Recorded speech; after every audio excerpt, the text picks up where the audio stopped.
자연을 닮은 전통 한옥.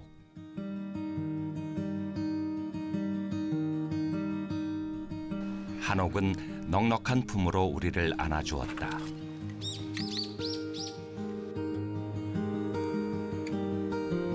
현대의 주거 환경은 아파트 일변도로 변한 지 오래다.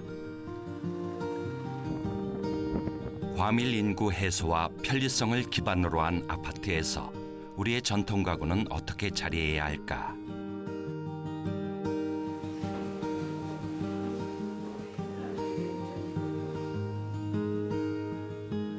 좌식을 기본으로 한 한옥과 입식 형태인 현대주택. 달라진 생활 양식에 가구의 실용성을 오랫동안 고민해온 소목장인이 있다. 현대에 맞는 거, 또 그런 디자인은 계속 개발돼야 되고 온고지신이라는 생각을 하고 있어요. 전통을 바탕으로 뭔가 새로운 걸 자꾸 시도하고 그런 게 이제 저도 모르게 습관처럼 해오고 있습니다.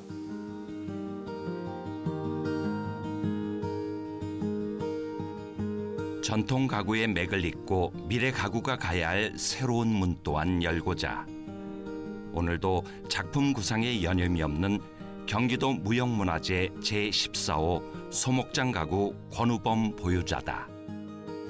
온고지신의 명장 경기도 무형문화재 제14호 소목장 가구.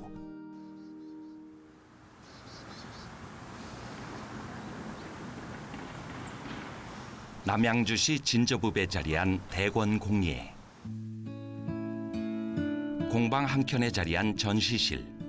달고 다른 연장 도구들이 잘 정돈돼 있다.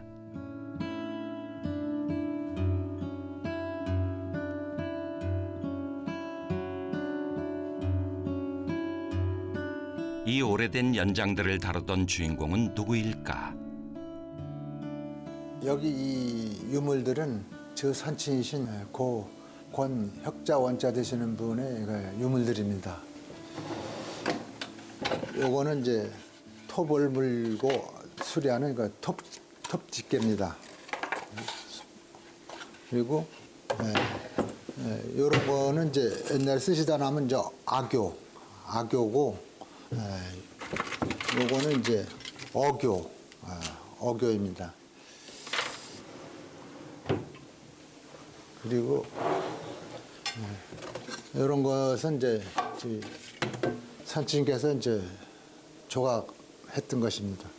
가구에 들어갔던 조각들입니다. 일제 강점기 지주의 아들로 태어나 일본 경찰의 감시를 받던 보유자의 부친 권혁원은 고향을 떠나 서울로 가서 목수가 되었다. 충북 음성군에는 부친 권혁원이 건립한 충용사가 있다. 향토문화유적으로 지정된 사당이다. 아버지는 이제 대목도 하셨고 소목도 뭐 단청도 하셨고 뭐 붓글씨도 잘 쓰셔서 현판도 쓰시고 그랬는데 톱질하고 대패질하고 끌질하면 목수냐, 나무를 알아야지. 그래서 나무 다루는 거에 대해서 그렇게 말씀을 하셨고 해룡승천 이 조각품은 제가 한 2년쯤 조각했을 때 선친께서 그 달력 뒤에 볼펜으로 그려주신 것을 제가 조각한 것입니다. 이 선을 아버지도 중요시 말씀하시더라고요. 그래서 이 선을 그래도 제대로 잡았네 이러시더라고. 목공 스승이기도 한 아버지의 칭찬은 권우범 보유자에게 힘이 되었고 아버지에게 물려받은 연장은 가업을 잇는 보유자에게 더 큰 힘이 되었다.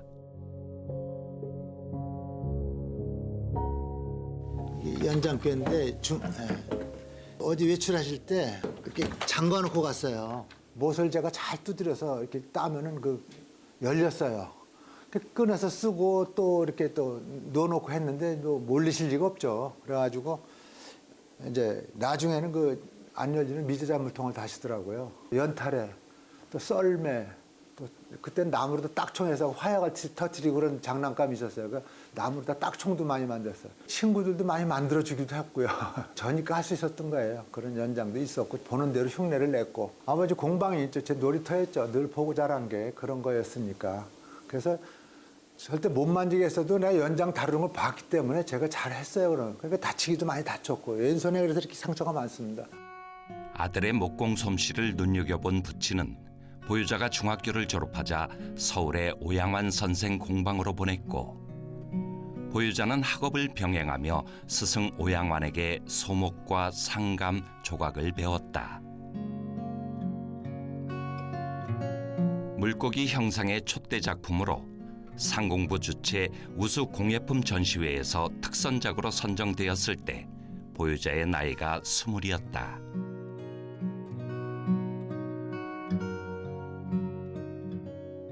내가 좋아서 어디든지 가고 싶었어요. 그래서 엄청 힘들었어요.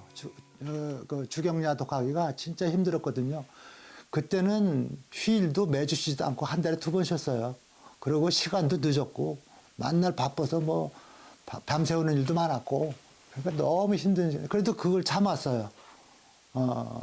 내가 그 평생 손이 2번 터졌는데 거기 와서 첫 해 터졌고 또 군대 가서 첫 해 한번 터져봤고 그럴 정도로 고생을 많이 했는데도 참고 있었어요 거기서. 그 아버지는 늘 하시는 말씀이 누가 기술을 가르쳐 주냐 보면 하는 거지 이러셨다고.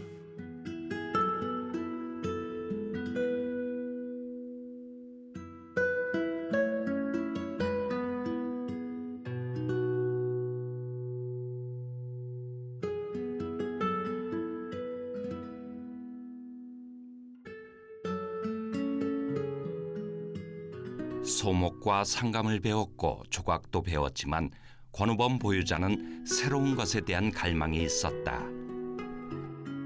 그 조각을 좀 하고 싶었어요. 입체 조각이 좀 조각같이 보이더라고요. 그 당시에는 평조각, 가구 조각이 좀 그래서 좀 어딘가 좀 아쉬워서 김옥겸 선생 때 입체 조각을 했어요. 칼질이 다른 게 뭐냐면은 가구 조각은 펜 잡듯이 잡는데 거기는 이제 밀고 막 당기고 다 하잖아요. 입체 조각이니까.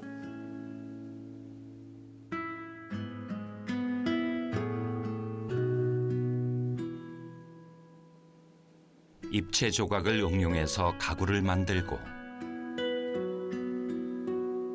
전통 기법에도 접목시키는 작업을 계속하며 응용 범위를 점점 확대시키는 보유자다.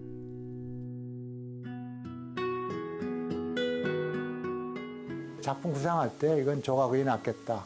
또 상감이 낫겠다. 아니면 조각하고 상감을 같이 넣어야 되겠다. 이건 뭐 그때그때 다릅니다. 그 작품에 맞게 적재적소에 적당하게 들어가야 되니까 그게 디자인이니까 그걸 조절을 잘 해야 되겠고. 입체 조각으로 세밀한 부분까지 표현하고 판을 개방시켜 음화처럼 보이게 하고 나무에 조각된 사군자는 숨결을 불어넣은 듯 더욱 생동감이 넘친다.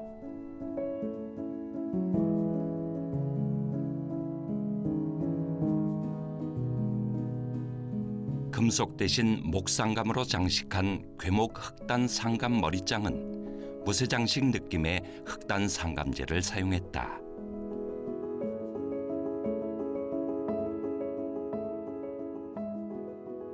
자연스러운 목리는 오동나무나 먹감나무를 이용했는데요. 실제로 우리 전통나무가 지금은 많이 부족해요. 그렇기 때문에 과거에도 물론 목상감이나 목조각이 있었는데 그것을 넣지 않고는 전체적으로 꾸밈이 좀 어렵죠. 잘 활용한다면 굉장히 좋은 작품들이 나오거든요. 그래서 그런 의미에서 권우범 선생이 참 생각을 잘했다고 생각해요. 많은 그 소목장인들 중에 성공한 케이스예요. 그것은 전통만을 고집한 게 아니고 현대 생활과 현대 주거 생활에 적절하게 어울리는 가구들을 제작했기 때문에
장은 연륵자 흑단 화조 상감장입니다. 여기 보시면은 이제 새와 화조, 그리고 이 천연나무 색깔이 그대로 살아 있습니다. 만든 데는 1990년대에 만들어진 장입니다. 천연나무 색깔을 그대로 살렸기 때문에 지금도 30년이 돼도 색깔이 변하지 않은 게 특색입니다. 흰 부분은 박달나무, 자작나무 또는 이런 거는 화류, 이런 거는 노란 부분은 괴목, 또 참죽, 또 티크, 뭐 배나무 등등 여러 나무가 섞여 있습니다.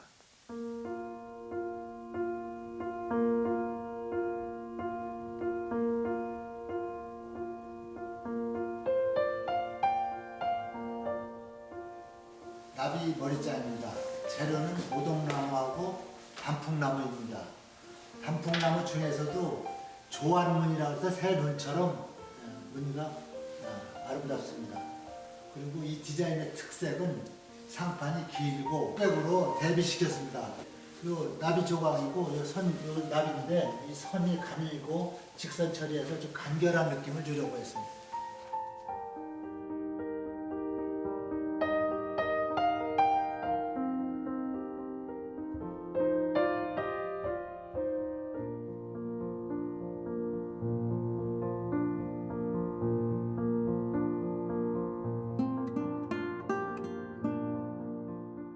국제 교류전에 나갔던 작품입니다. 그리고 요게 특색이 반사를 시켜서 원위로 보이죠, 지금. 그리고 이걸 뭐 또 옆에다 놔도 문제일 건 없죠. 요 디자인을 연속 무늬로 연결시켰죠, 이렇게. 똑같은 점. 그리고 요거는 뒤에서 유리를 에칭해서 조각을 한 것이고요. 요렇게 이제 서랍이 될 수 있고, 요것도 서랍이고.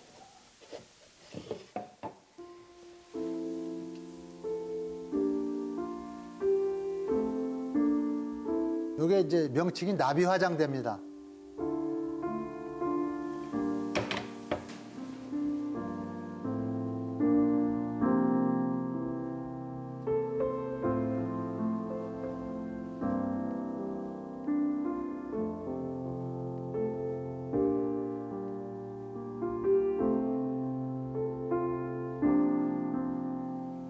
이거는 지금까지 해온 그 문양들입니다.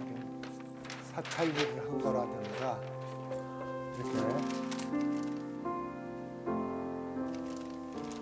이천도 종목 많은 일들을 이렇게 해왔습니다. 이 판이 우리나라 단풍나무인데 너무 크고 좋은 나무인데 일본 적산 가옥에서 나온 나무입니다. 그래서 이걸 오랫동안 이제 고민을 했어요. 여기다 무슨 작품을 만들 것이냐. 이런 걸 쪼개서 쓰기는 너무 아까운 작품이니까 여기다가 이제 구상이 좀 끝났는데 아직 바빠서 못 그렸어요. 이거는 제목은 이제 우리나라 그 10장생, 12장생까지 있죠. 12장생을 넣고 연화를 넣고 연꽃을 넣고 해서 그 천상세계, 연화세계라는 제목으로 이제 작품을 하려고 합니다, 지금. 이 나무가 너무나 귀하고 또 의미가 있습니다. 우리 민족의 그 가슴 아픈 역사도 가지고 있는 그런 나무입니다. 크기가 91cm 나옵니다. 나무는 1m 한 20은 되는 나무를 켜야 이런 나무가 나옵니다. 단풍나무가 이렇게 크게 나오기가 쉽지가 않습니다. 지금도 거의 없습니다. 그런 나무인데 이거 일본 사람들이 일본 집에 그 불단 하는데 쓰려고 다 비운 겁니다. 우리나라 느티나무나 단풍나무나 이 좋은 나무들을 그 일제강점기에 이 사람들이 다 비웠습니다. 향나무나 이런 거를. 이게 이제 불단에 이제 촛불 켜고 그래서 태운 것 같은데 이 뒤를 보면은 이 넓은 나무가 휘지 말라고 여기다가 주먹장 탁을 해서 길게 나무를 박는 것입니다. 여기가 이렇게 주먹장으로 되어 있거든요. 끼워서 나무가 변형이 없게끔. 저희 선친께서도 큰 나무를 빌 때는 재를 올리고 그러는 걸 봤습니다. 나무를 그렇게 함부로 다루지 않았습니다. 그리고 우리 조선시대에도 소나무 같은 거 함부로 못 폈습니다. 이거 다들 그 국가에서 보호를 하고. 우리의 아픈 역사가 배어 있는 단풍나무는 보유자의 손에서 어떤 모습으로 탄생될까? 의미가 있고 그래서 우리 전통적인 거를 뭐 하려고 했는데 이 판의 두께가 이렇게 파고 그랬기 때문에 두께가 한 얇습니다. 깊이 파야 조각을 2cm 내기 2cm 2mm밖에 못 파요. 그러니까 입체감이 이렇게 두꺼우면은 입체감이 있는 무슨 아무 조각이나 할 수가 있는데 그게 조각을 할 수가 없어요. 조각이 잔잔하고 많이 들어가면서 얇게 팔 수 있는 거. 그래서 연화 세 개를 고심 끝에 결정을 했습니다.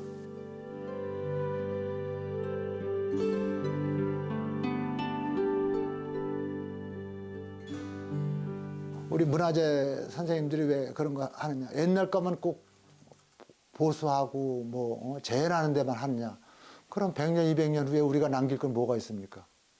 또 이 시대에 뭐 작품을 만들어 놔야 100년, 200년 후에 또 유물이 되는 거 아닙니까? 그러니까 저는 그런 사명감 같은 건 항상 갖고 있어요. 늘 뭐 가구 쓰고 버리는 이런 가구만 할 게 아니라 하나도 좀 오래 갈 수 있는 거. 또 지금 목공에 하면 예술이라면 혼이 들어가야 되잖아요.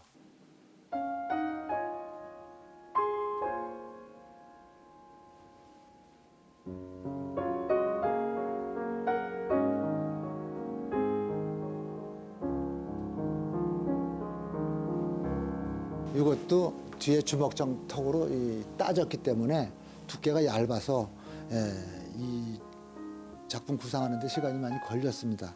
그러니까 이거는 이제 밑에 부분은 그래서 깊이 좀 더 깊이 파고 위는 주먹장이 들어가서 낮게밖에 못 판 상황이어서 이제 이런 것은 이 작품의 의미는 이제 요 가에는 부도, 우리 사람이 죽으면은 이제 사리가 들어가는 부도, 죽음을 뜻하고 열화처럼 이제 열공심을 해서 연꽃이 펴서 성불하는 해탈하는 그런 의미를 가진 작품입니다. 나무 뿌리에서 줄기가 하나 올라갔고 여기서 또 올라갔고 여기서 올라가고 세 개가 줄기가 모여서 하나로 합쳐진 겁니다. 특이한 나무고 이 의미에 맞게 이제 이런 도안을 이제 쓴 거죠.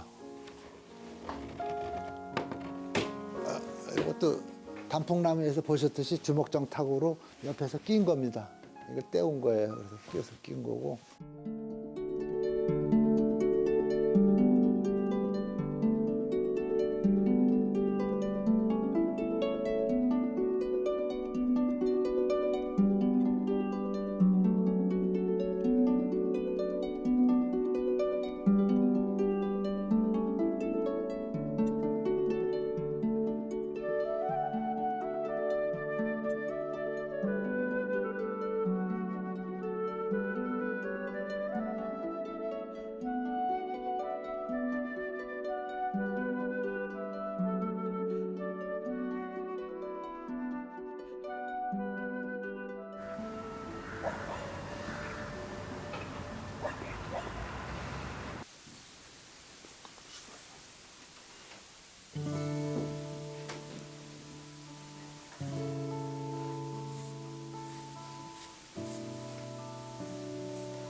지금 시간상 여러 가지 고려를 해서 작은 거, 그러면서 상감을 보여줄 수 있는 거, 그리고 우리 전통적인 거, 그래서 이제 함을 만들기로 했습니다. 재료도 우리 국산 재료인 이제 느티나무, 괴목을 쓰기로 했고, 또 문양도 이제 메란, 국죽, 사계절을 뜻하고 이제 무슨 절개니 뭐 의미가 다 있잖아요. 그래서 문양은 사군자를 놓고 이렇게 이제 함을, 이 함에는 우리 제작 공법이 여러 가지가 들어갑니다. 첫째, 통을 짜는 짜임에는 주먹장 짜임이 있고, 또 윗부분에는 이제 연기 짜임이 들어가서 이제 복합 짜임이죠. 연기 주먹장 짜임이 됩니다. 그리고 위에 상판 부분에는 이제 통판 짜임이라고 45도 연기 부분의 속에다가 이제 촉을 넣는 것이죠. 그걸 이렇게 그런 기법으로 이제 제작될 것입니다.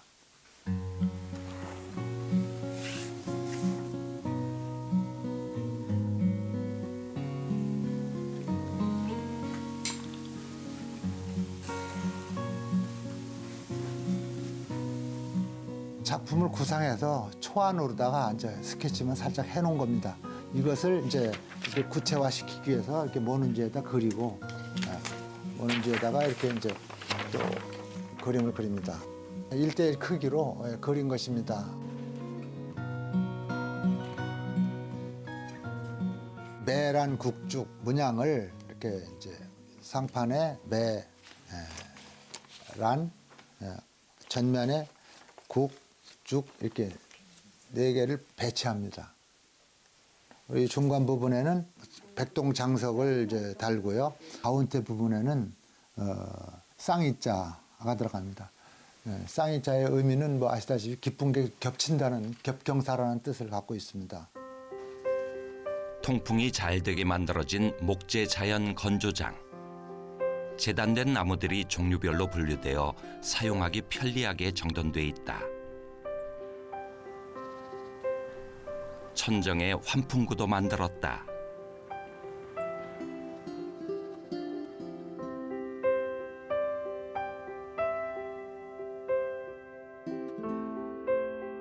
목재 창고의 나무들도 종류별로 용도별로 분류되어 있다.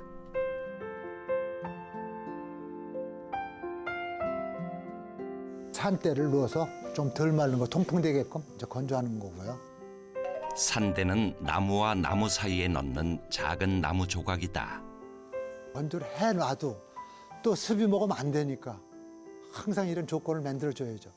어떻게 보관하느냐, 또 어떤 상태에서 갖다 쓰느냐, 또 그게 중요한 거니까. 늘 말씀하시기를 나무는 죽어도 살아 숨쉬는 재료다. 항상 수축 팽창에 유의해야 된다는 말씀을 자주 하셨습니다. 재료의 소중함은 말할 수가 없죠. 아무리 좋은 디자인 작품 솜씨를 갖고 있어도 재료가 안 좋으면은 그건 좋은 작품이 나올 수가 없습니다. 음식의 재료 나쁨 가지고 좋은 음식 안 나오는 건 똑같습니다. 그래서 이 재료는 보관도 음식도 청결하게 보관하듯이 나무도 그 좋은 환경에 맞게끔 보관해야지.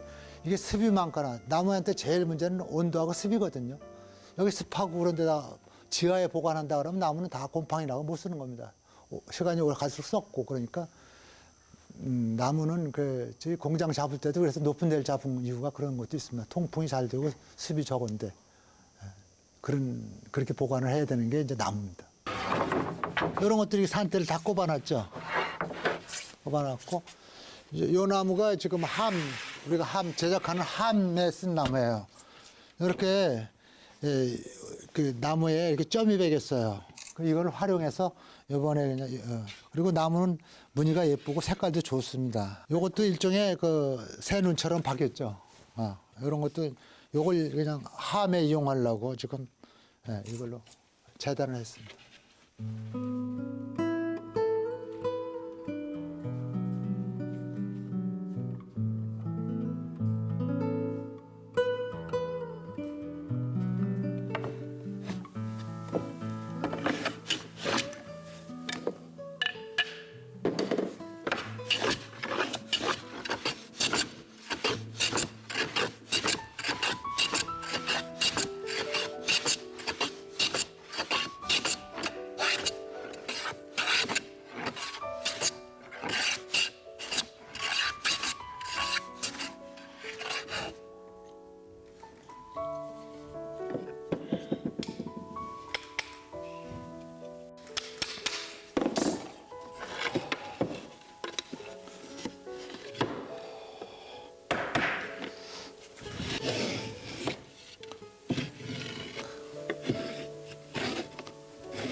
금 긋는 거, 두께를 맞추기 위해서 거무게를 그은 거예요.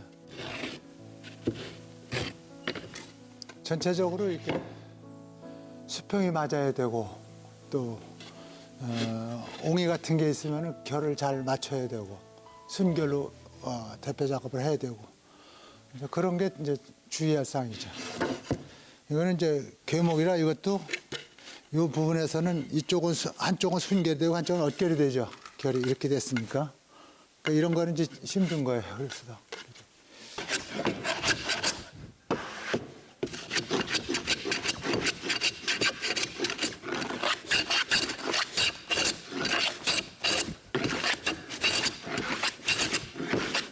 대패날을 조금 맞춰서 그냥 한쪽은 심한 쪽을 이제 순결을 잡고 작은 쪽은 포기를 해야 되는 거죠. 나무에 따라서 얼결이 심한 게 있잖아요.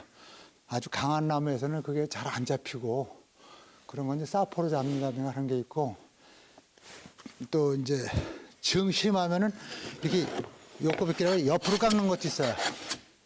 그런 방법도 있어요. 왜냐하면은 이리 깎아도 안 되고 저리 깎아도 안 되고 특히 용목 같은 게 그럴 때는 이게 옆으로 깎아요. 곱지는 않아도 깊이 들어가지는 않잖아요. 그러니까 그런 경우도 있다고요. 이렇게 깎아서 어깨를. 이것도 지금 이쪽에 어깨 이쪽이 됐잖아요. 이렇게 깎아는 깊이는 안 들어가 있죠. 그런 방법도 생각할 수 있죠.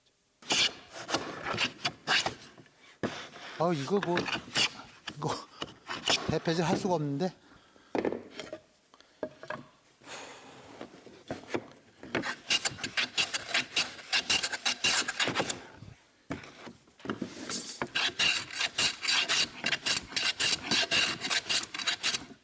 이게 지금 옆으로 당기는 거예요. 대패 작업이 끝나면은 그 다음에는 이 함에 이제 짜임, 몸통을 짜주는 결구하는 그 주먹장 짜임에 대해서 말씀드리겠습니다. 이 짜임은 이렇게 암소가 돼서 짜여지는 겁니다. 그래서 요거를 일정하게 정밀하게 하기 위해서는 이렇게 본을 뜹니다. 본을 떠가지고 요걸 그려가지고 이제 톱을 넣고 끌로 따내는 거예요. 그렇게 해서 짜지는 거죠.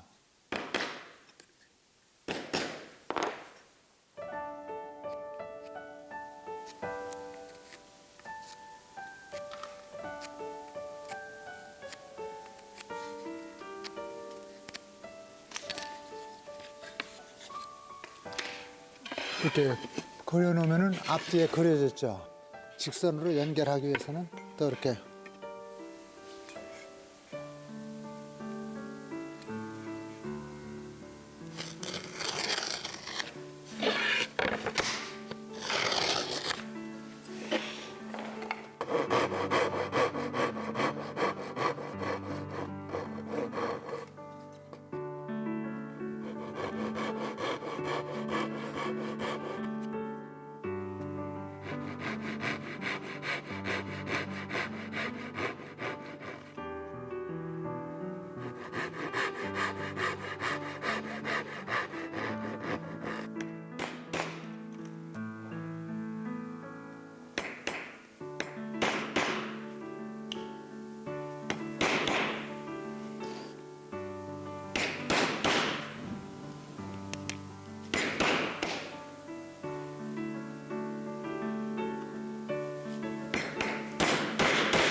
주먹장이 만약에 정밀하지 못할 경우에는 억지로 낀다든가 하면 갈라지거나 이제 문제가 틈이 벌어지거나 이런 문제가 있기 때문에 정밀하게 따야 되는 거죠. 솜씨도 좋아야 되지만 연장도 좋아야 되니까 거기에 적재적소에 맞는 연장을 잘 갈아야 되겠죠. 만약에 이런 끌이 앞이 둥글게 갈렸다든가 이러면 이게 90도로 찍어야 되는데 90도로 안 찍어지겠죠. 밀려나간다든가 들려다든가 이제 그런 문제가 있고 그 연장도 잘 달아야 되고 그러니까 옛부터 대패나 연장을 제대로 갈면은 일 반 배웠다고 그랬어요. 옛날 수공구 시절에는 직각으로 갈 땐 직각으로 가야 되는데 이게 둥글게 갈렸다든가 귀가 또 반듯해야 될 때 반듯하지 않고 둥글게 갈린다든가 그런 거 보면은 이제 잘못 갈렸다, 잘 갈렸다. 조각도도 마찬가지인데 이게 칼이 조각도도 둥글게 갈려서 이렇게 둥글게 갈렸다 하면 이렇게 미끄럽습니다. 일정 각도로 내가 의도하는 대로 칼이 가주질 않아요. 그럼 위험하죠. 또 손을 다칠 수도 있고. 그래서 모든 공구는 잘 들어야 되는 거죠. 톱도 이거 의도한 대로 안 가요. 톱이 안 들면은 내가 일로 가기로 원하는데 자꾸 빗나가죠. 이것은 이제 주먹장 짜임이라고 그러죠. 이거는 왜 주먹장 짜임이냐면 위가 벌어져서 주먹장이라고 그러고요. 또 요 윗부분에는 이렇게 45도를 쳐서 연귀 주먹장 짜임. 그래서 복합 짜임입니다. 이거는. 그래서 이제 이거는 이제 암이 되고 이제 저 반대쪽 거 이거는 수가 되는 거예요. 이거를 보신다면은 이거는 여기하고 맞춰줄 건데 이거는 이제 순놈이 되고 이건 앞놈이 된 거죠. 이런 원리로 짜지는 거예요. 짜놓으면 여기가 연귀가 되죠. 위에서 볼 때 연귀로 맞춰지는 거죠. 연귀 주먹장 짜임이 되는 거죠. 암수가 연결이 됩니다. 그래서 이렇게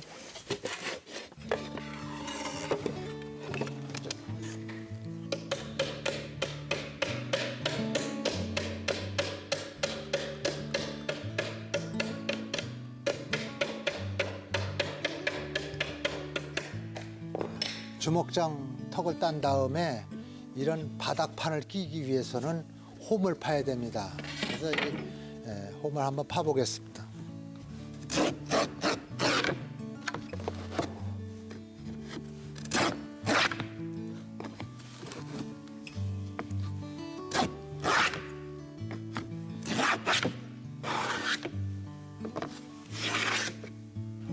홈을 판 다음 바닥을 끼게 됩니다. 이렇게.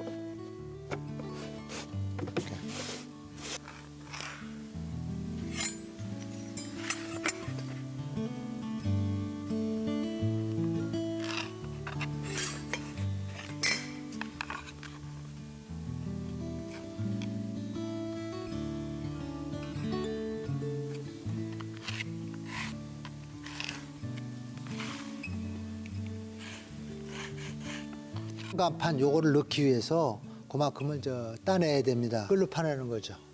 예. 지금 따낸 거를 보여드리겠습니다. 이제 이렇게 들어가는 거죠. 예. 상간판이 들어갈 것입니다.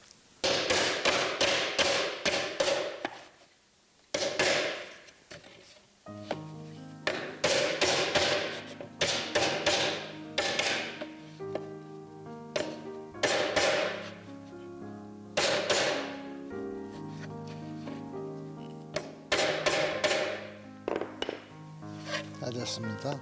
그리고 지판, 홈판대 지판을 낍니다.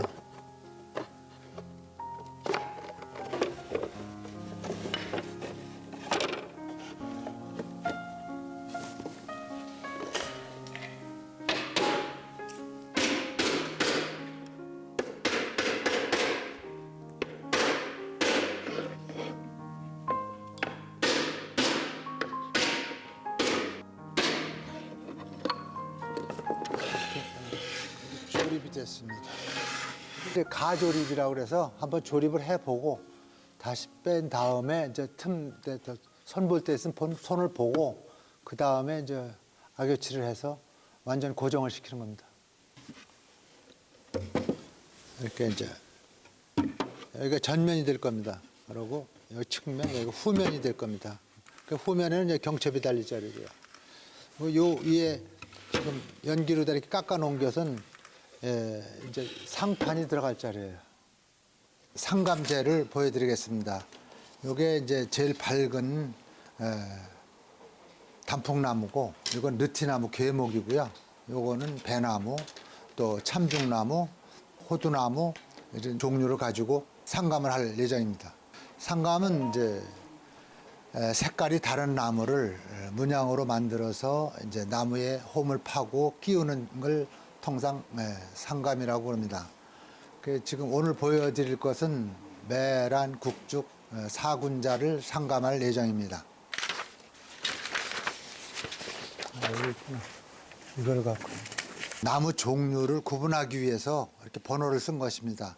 1번은 제일 밝은 나무, 2번은 그 다음, 3번은 그 다음 이렇게 순서대로 번호를 써서 이렇게 도면에 안배를 했습니다. 이게 이제 조화를 이루기 위해서 적절히 배합을 잘 해야 나중에 나무 색상이 아름답게 보이는 것입니다. 문양을 이런 거를 다 하나하나 오려서 이렇게 나무에다가 여기는 이제 밝은 나무니까 다 1번만 갖다 붙였습니다. 요거는 진한 계목 2번을 붙였습니다. 그래서 이렇게 나무별로 종류별로 도면을 오려서 붙여가지고 이것을 이제 절삭 작업을 하는 것입니다. 오리는 방법에서도 이제 기술이 있다면은 보통 나전 자개를 오릴 때는 각도가 달라집니다. 자개가 얇기 때문에 탁탁 걸리기 때문에 이런 경사를 주고 오리거든요. 근데 저희는 이제 수직을 원칙으로 합니다.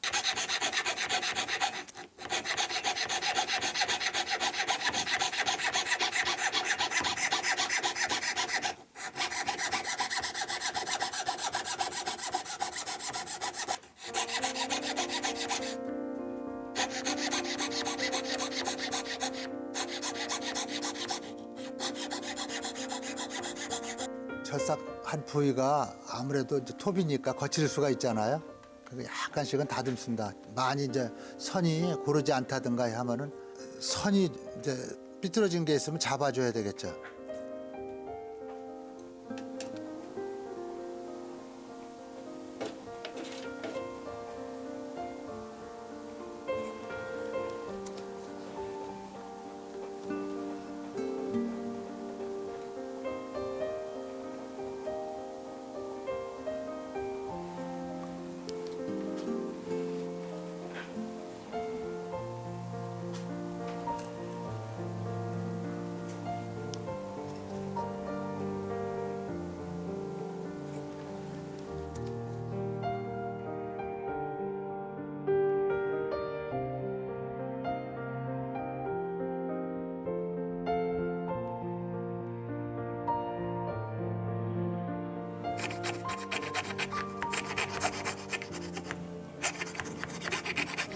특히 다듬고 이렇게 좀 다듬고 이렇게 튀어나온 부분들 이런 거 이거는 톱으로는 한계가 있죠.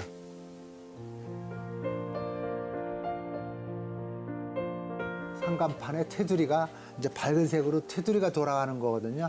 이게 또 가려지죠. 일부는 가려지고 그럴 건데 그래서 이거는 목감이고 이거는 이제 단풍나무 밝은 걸 써서 테두리를 살릴 거예요. 이런 각도를 맞춰서 자르기 위해서 이런 통을 만드는 거예요. 인위적으로 만들어서 이거를 뭐 이건 이제 연기 45도지만은 뭐 60도도 되고 필요한 각도를 이제 만드는 건데 만들어서 여기서 이제 자르면은 이게 맞추기가 좋죠.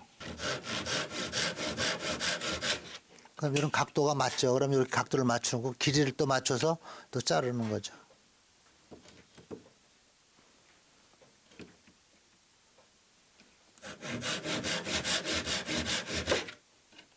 잘라서 이 부분에 이제 쓰는 거죠. 이렇게.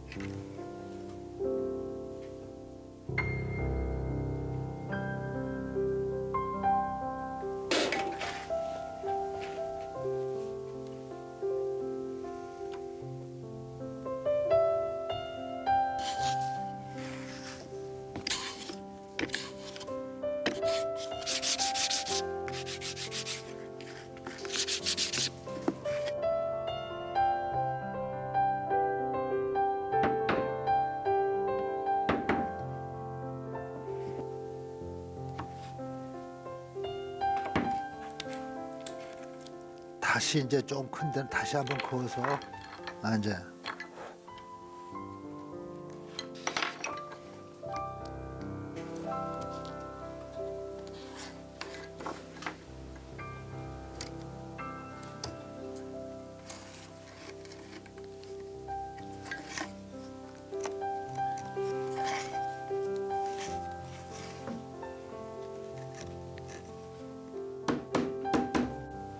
상감재를 다시 빼서 접착제를 넣겠습니다.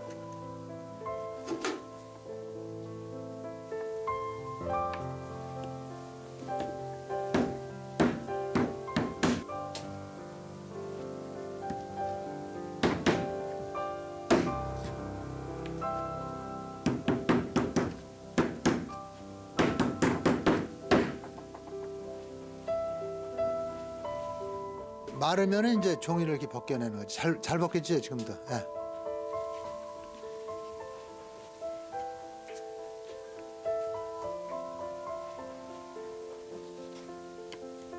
나무 색이 나오죠.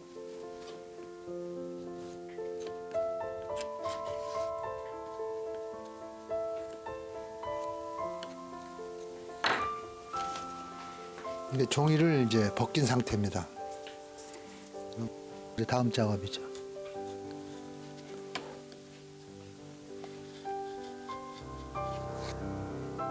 입체감도 주고 또 이렇게 걸려서도 안 되잖아요. 칼자국이 안 보일 만큼 되는 게 220방이 적당합니다. 이런 칼자국을 없애는 거예요.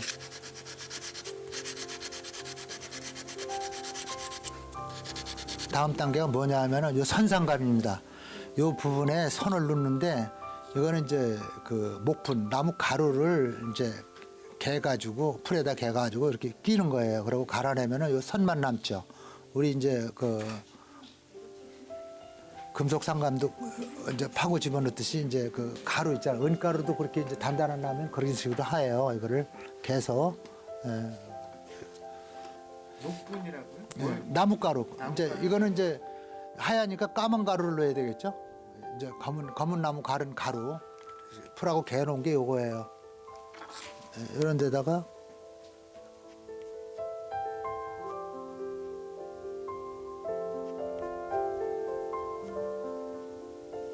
분상감이 다 됐습니다. 이게 마른 다음에 사포로서 이제 문지르면은 선이 뚜렷하게 이제 나타납니다.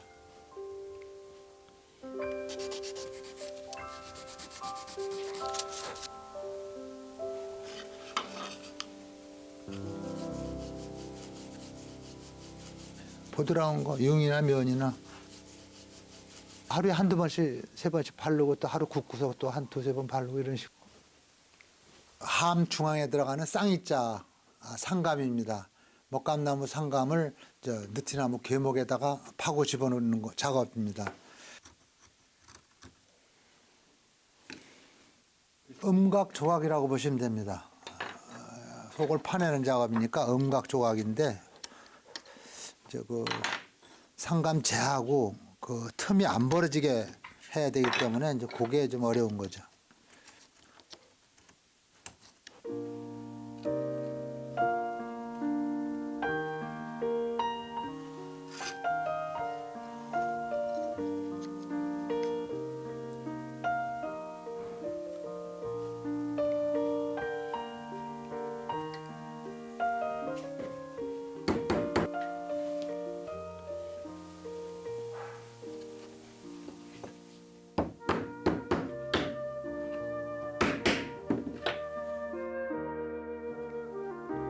구멍을 뚫고서 그 톱이 들어가게끔 틀으면은 빠지죠.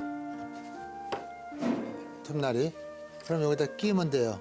구멍을 끼고 그대로 이제 또 아까 원위치 시켜야 되겠죠. 여기 이제 원이 그려졌다면은 이렇게 이제 오려 나가면 되는 거죠.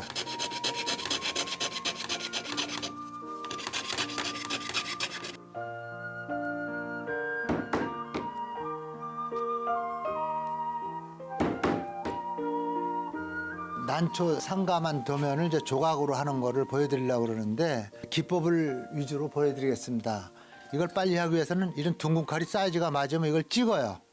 이걸 평칼로 주고 놓으면 옆에 넣고 이러면 시간이 많이 걸리니까 그 찍는 방법이 있고 또는 또 똑같은 거라도 이렇게 이런 걸 대고 이렇게 파는 법, 평칼로 파는 방법이 있어요. 이렇게 평칼이나 창칼로 이제 이런 방법이 있고 또 이제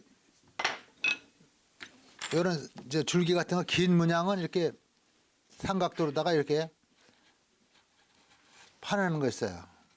팔 수도 있어요. 이 삼각도는 깊이가 한계가 있죠. 여러 번에 나눠서 봐야지 한 번에 이렇게 깊이 들어가지는 않아요. 둥근 면이 맞는 데는 이렇게 먼저 찍어 놓는 거예요. 맞는 것부터 골라서. 이런 부분은 이제 요 줄기가 있으니까 깊이 박으면 깊이 치면 안 되겠죠. 그런 거 감안해서 찍을 때 내가 3mm 팔 거냐 4mm 팔 거냐 그리고 단단한 나무 깊이 안 들어가요. 그럼 또 한 번 찍고 또 파고 또 찍고 이렇게 하는 거예요. 한 면이 파졌죠 지금. 또 한 면도 그렇게 파는 거예요. 이런 게 팔 때도 이 둥근 게 그래도 잘 뜯어 나오는 잘 파지거든요. 이렇게 대충 팔 때 이렇게 둥근 칼로 이렇게 뜯어내고 평면 칼로 다듬는 경우도 있고. 일단 이렇게 음양을 분리를 해놓고요. 여기다 효과라고 그러죠. 그 입체감을 주는 거. 이제 조각의 효과를 내기 위해서는 이제 어느 쪽으로 어떻게 처리를 해야 되느냐. 그러니까 기본적으로 일단 바닥을 다 파낸 다음에 이게 위로 올라왔죠. 이 난초가 뒤로 간 모습 아닙니까? 이건 더 뒤로 갔죠. 그럼 이게 더 낮아야 되고 그 다음 낮아야 되고 이게 그대로 놔둬야 되고 이렇게 층층이 나올 거 아닙니까? 음양을 내는 거예요. 음양 효과를. 여기서 이제 대충 벗겨놓고 이제 또 이제 내는 건데 나무 겹친 느낌은 겹친 느낌 줘야 되고 칼을 잘 활용하면은 저희가 종이에 연필을 그어도 똑바로 안 나가지만은 이 넓은 평칼을 이용하면 이 각도를 이용하면 오히려 연필을 그은 것보다 더 정확히 나올 수 있어요. 저 같은 경우에는 이 칼은 이 타고 가는 선이 있잖아요. 날카롭잖아요. 연필은 미끄럽고 그러니까 이 선을 아주 정확하게 뽑을 수 있고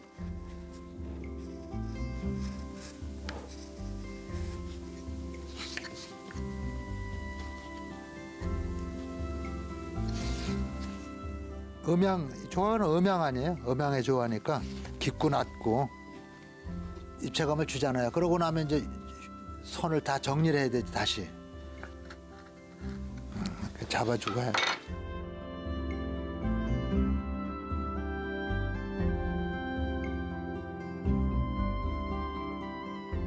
통이 짜진 상태에서 뚜껑 부분을 분리하는 작업입니다. 톱질을 하겠습니다.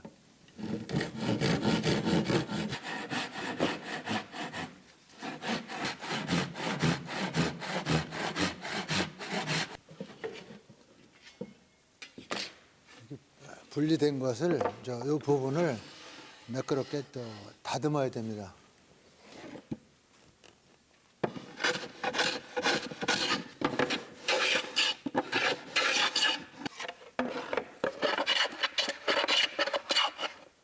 이 상간판을 넣고 띠를 돌리겠습니다.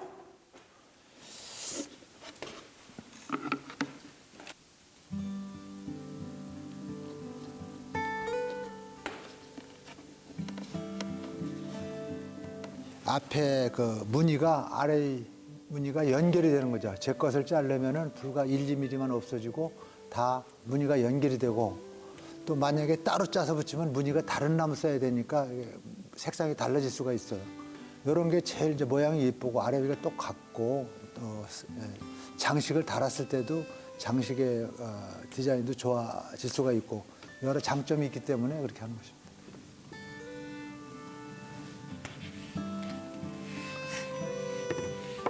해충을 방지하고 또 매끄럽고 미관상 나무 색을 돋보이게 할 수 있고 여러 가지 장점이 있죠. 그래서 내부에도 아마유치를 합니다.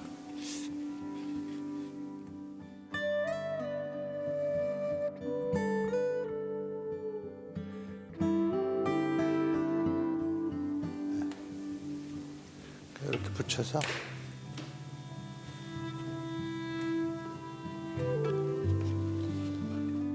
바닥에서 함이 약간 떠야 통풍도 되고 이제 모양도 살죠. 전체적인 디자인이 사니까 발을 한 5, 6mm 정도 올려주는 것입니다.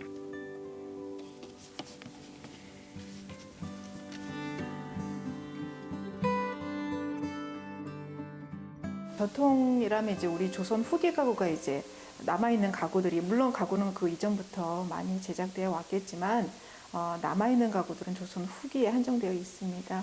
근데 그 가구들을 그대로 있는 것을 우리가 이제 전통을 전승한다라고 얘기를 하고 있는데 실상 근현대 가구라는 그런 지점이 지금 빠져 있잖아요. 근데 근현대에도 우리 그 가구들이 만들어졌고 많은 작가분들도 계셨고 그래서 이제 전하는 작품들이 있는데 매우 희소합니다. 그래서 많이 알려지지 않은 것뿐이지 그런 작품들이 있었는데 그거에 대해서 기술이라든지 어떻게 제작되었는지 공법에 대해서 권우범 선생님은 상당히 많은 이해를 하고 있었고 그리고 그거의 맥을 어느 정도는 잇는다고 보여졌거든요. 때문에 전통을 벗어난다기보다는 어떤 끊어진 부분을 이어서 현대에도 다시 살아 숨쉬게 한다? 뭐 이렇게 봤습니다, 저는.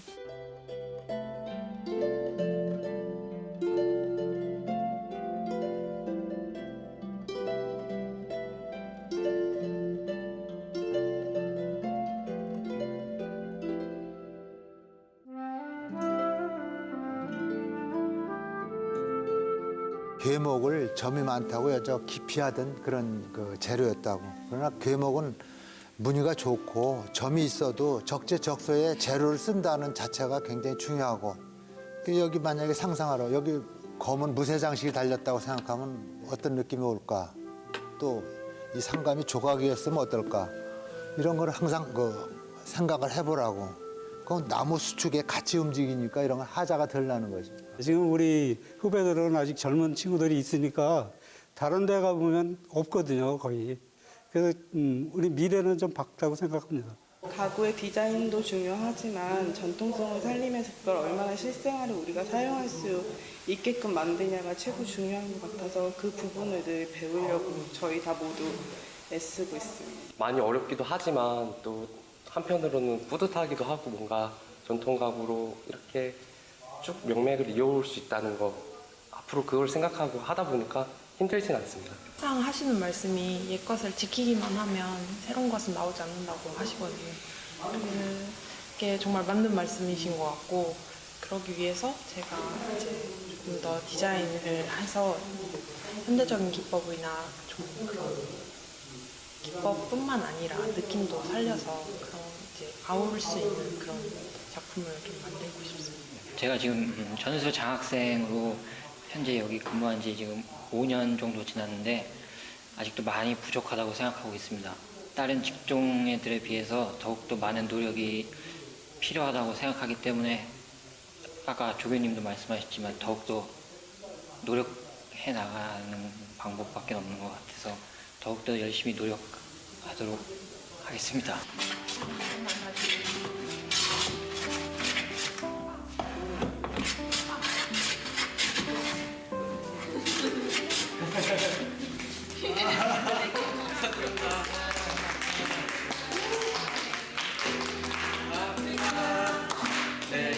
정말 축하할 일은 소목의 맥을 이어갈 젊은이가 있다는 것. 그 사실에 보유자는 그저 고맙고 감사할 따름이다.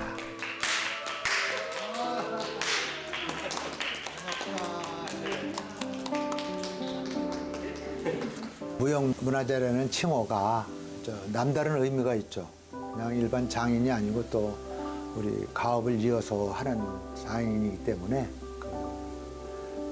좀 부모님께 뭔가 좀 보답을 한 느낌도 있고 항상 그 긍지를 갖고 있습니다.